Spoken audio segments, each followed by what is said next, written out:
There's a small puzzle here that got my attention. India's four best selling authors. The first one is a very famous author. We all know the second two. The third is a well known female author. And the fourth is the least known of the four. He's the author of The Man from the Time Machine. He's also a creative consultant for ad agencies and production houses in India and abroad. He's also listed amongst India's 10 inspiring authors to look out for in 2026 by midday. So let's welcome none other than Hanif Hurairah. Coming to this book, it has a very interesting cover page. We see a small boy, a man, and everything. But what got my attention was this creature. So could you talk about the significance of this creature? Yeah, sure. Hi everyone, I'm Hanif and I'm from Bangalore. The name of the book is The Man from the Time Machine and the Himalayan Secret. I'm calling it as the story of your success for a reason. This is basically my story, but as you read and reach its end, it will become yours entirely, and that's the assurance I want to give to the readers. So she asked me about the pigeon on the cover page. So it has a special significance for all the Kannadigas. Is anyone here from Bengaluru or Karnataka? Okay, there is someone here. So the pigeon has a special significance there because it kind of represents one of the greatest actors of all time, Dr. Rajkumar, and also his son, Dr. Puneet Rajkumar. So the people get connected to them for a reason. That's because they are called as the epitome of success. They do represent success in Karnataka. So yeah, there's a story here which pigeon does say a lot for we Kannadigas. So it also has this quote, the story of a success, which I saw it in trailer as well. So what is it about? Could you talk about it? Yeah, the story of your success, I'm saying that this is my story, but as you read and reach its end, it will become yours, and that's the assurance I'm giving now. So yeah, if you watch the trailer, you can see that I'll be sitting till the end and then I disappear. That's because from then on, it will be the reader's story. So it also has this quote, which is from J.R.D. Tata, which is never start with diffidence, always start with confidence. We know what Tatas have done for the country, for the people, for the society. I wanted to have a testimonial of Mr. Ratan Tata on my page, but I couldn't do it the last year, he passed away. But I wanted to have a quote which is related to the book. To read it, see, it is called Never Start with Diffidence, Always Start with Confidence. See, if you're doing something, you'll have to start with confidence. There will be many people, they'll be like, don't do this, don't do that. What if, you fail? What if something happens to you financially, emotionally, personally? But we shouldn't start anything with diffidence. We should start it with confidence. This is the greatest advice which Mr. J.D. Tata gave to Sudha Murthy, and I have begun the book with that quote as well. Very beautiful dedication to your family. And then this is the page we have about Ratan Tata. So could you explain about this? Yeah, sure. See, the family does so much for us. Our parents, mother, father. Sometimes we children do get the limelight, we get the success, maybe they don't get it. Here I just wanted to give them a place to be on. So it has this quote, time travel is possible. So Yeah. is time travel really possible? I think further you'll have to read the book, but yes, time travel is possible in the book. But in reality, we'll have to see if that's possible. That you will get to know if you read the book. So yeah, please. Also there's this quote scripture here that is Ekam Sat Vipra Bahuda Vadanti. Yeah. So how does it relate with your book? Okay. So it's Ekam Satvipra Bahuda Vadanti. Even I believe that. See, this is from Rig Veda. To have unity and harmony in the society, we need to believe that we are all one. So that's a very foundational principle that's there in Rig Veda. So yeah, there's a chapter there in the end called Ekam, that means oneness, we are all one. So yeah, I thought it will be apt to begin the book with that. And also there's this excerpt of J.R.D. Tata to Sudha Murthy, so Yeah. I'll just read it out. And what will you do when you are successful? He asked. Sir, I don't know whether we will be successful, she replied. Never start with diffidence, he advised her. Always start with confidence. When you are successful, you must give back to society. Society gives us so much. We must reciprocate. I wish you all the best. So this is a very beautiful excerpt. Yeah, see, I just told you about diffidence and confidence.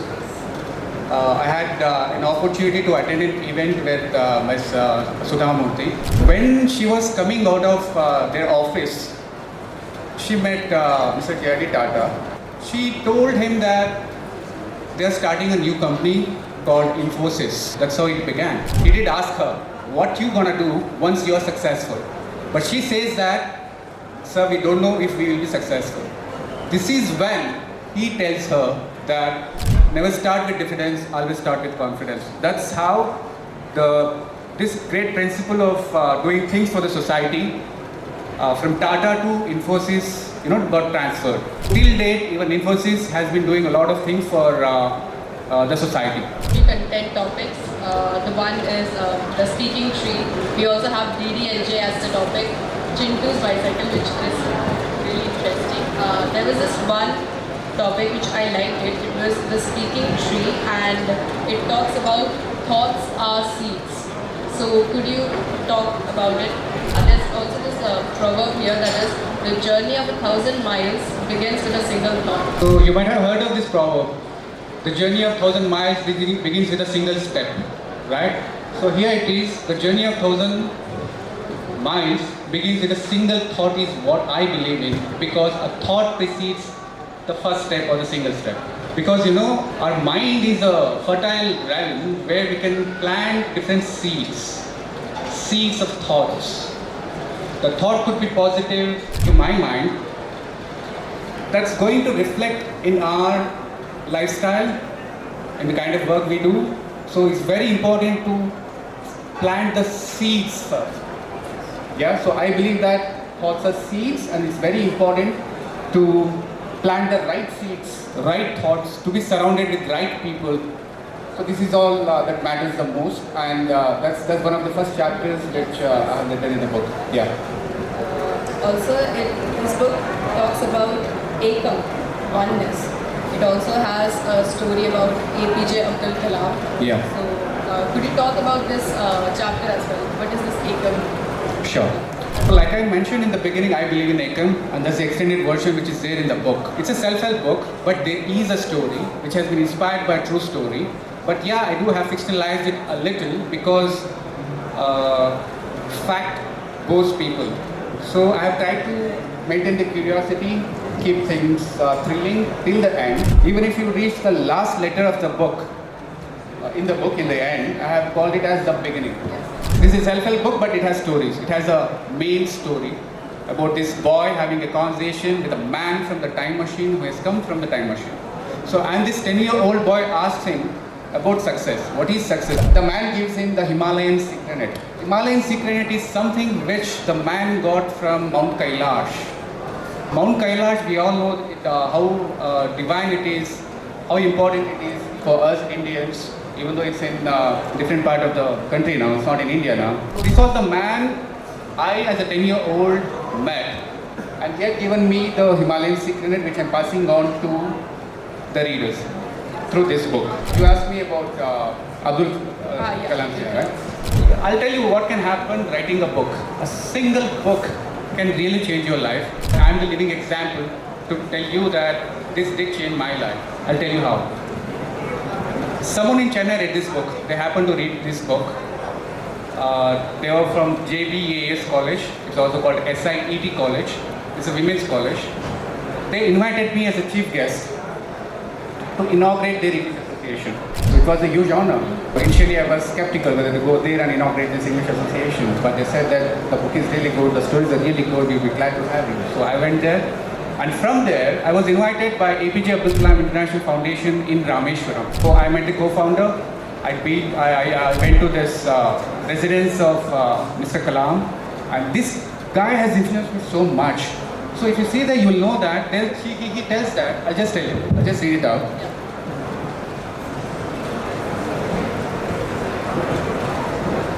He has said, I have vivid memories of my childhood, but one memory particularly stands out.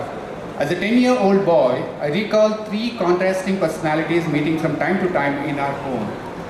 Pakshi Lakshman Shastrigal, the Vedic scholar and the head priest of the famous Rameswaram temple.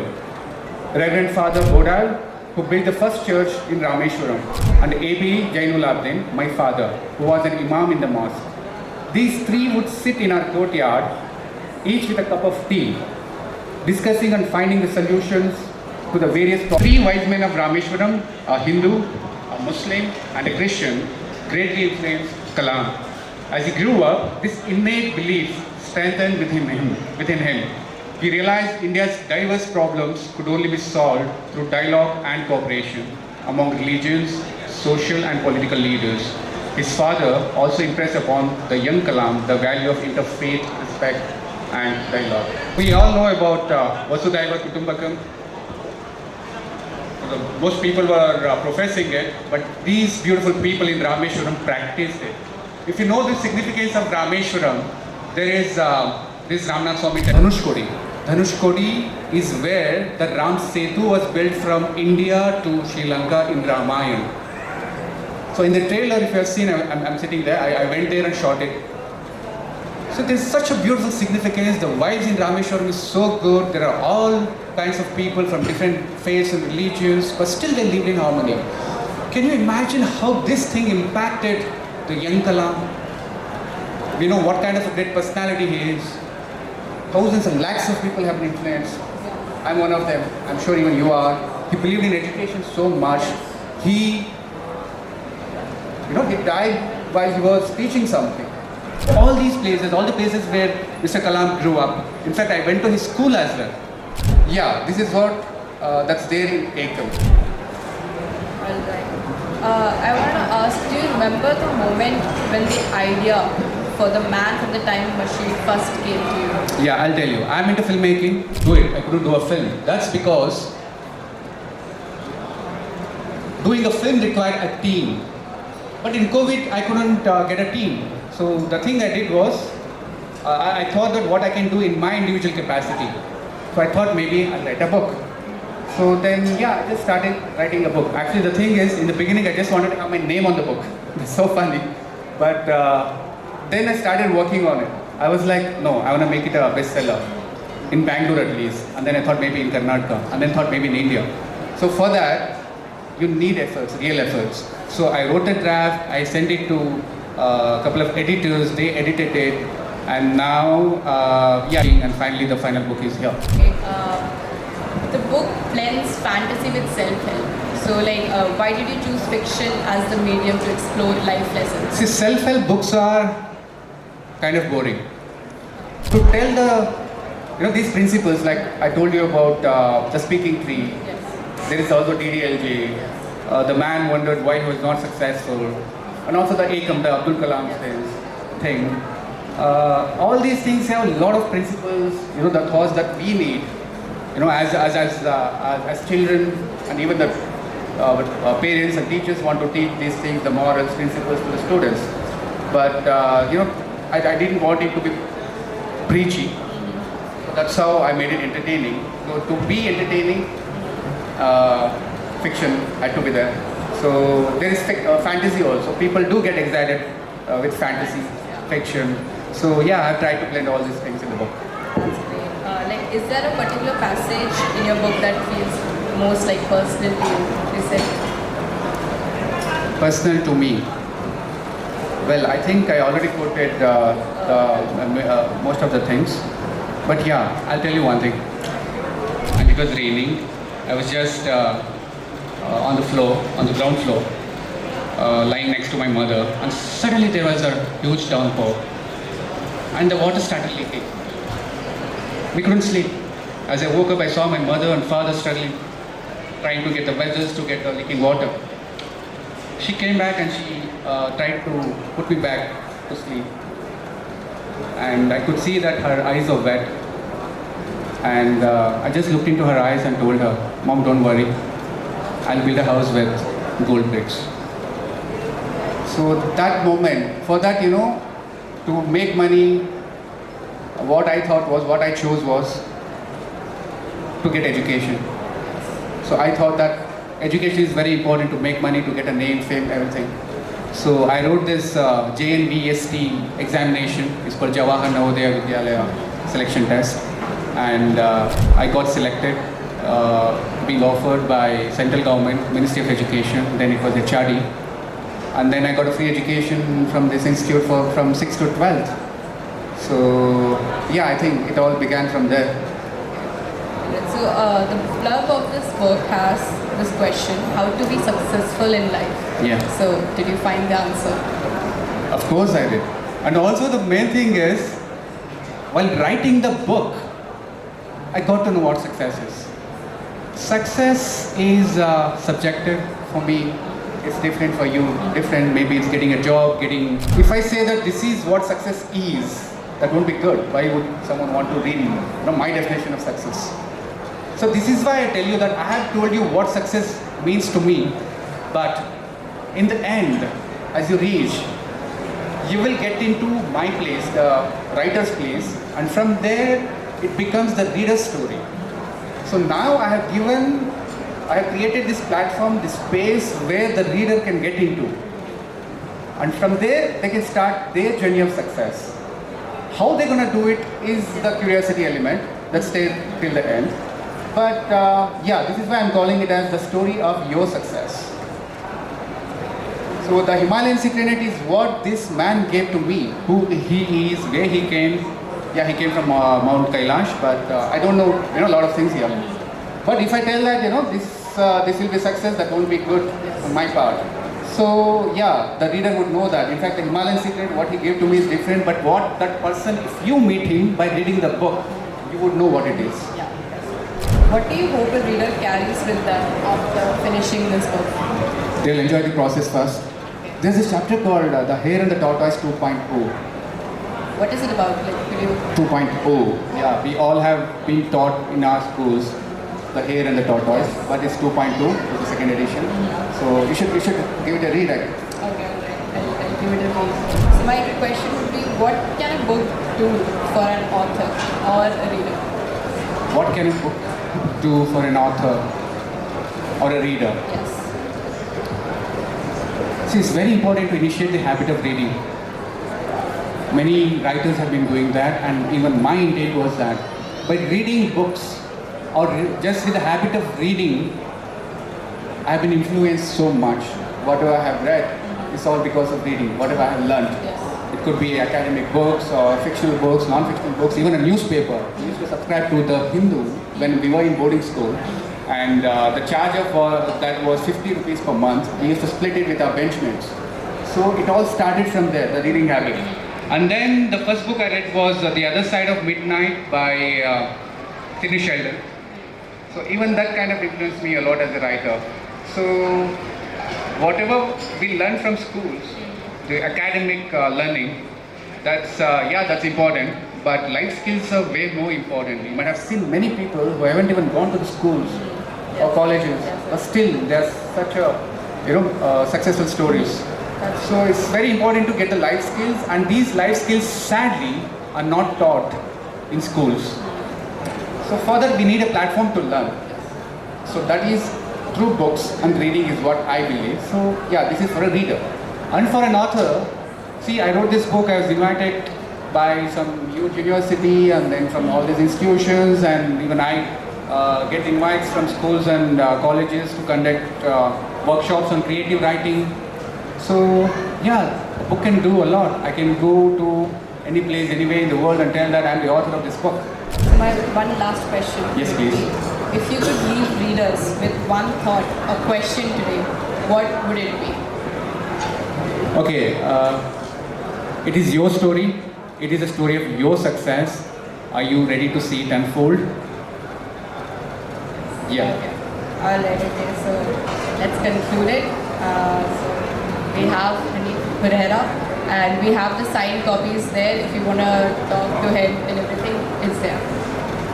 Thank you so much, Ananya, and thank you NBT and Government of India, which has conducted such a beautiful book fair, and it's an honor, and thank you for being such a lovely audience today.